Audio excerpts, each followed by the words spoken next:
علم کی طاقت۔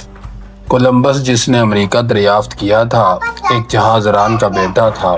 ایسے لوگوں کو ستاروں کی چال بخوبی معلوم ہوتی ہے کیونکہ اسی علم پر جہاز رانی موقوف ہے۔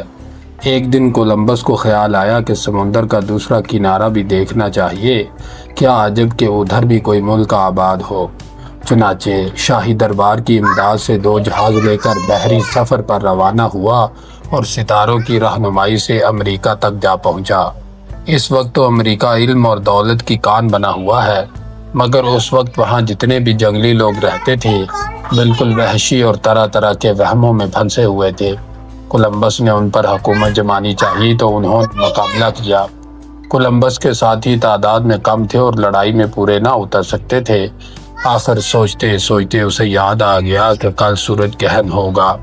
اس خیال کے آتے ہی اس نے وحشیوں کے سردار کو بلا کر کہا، دیکھو اگر تم ہماری فرما برداری نہ کرو گے تو میں سورج کو حکم دوں گا اور وہ تمہیں جلا کر خاک سیاہ کر دے گا۔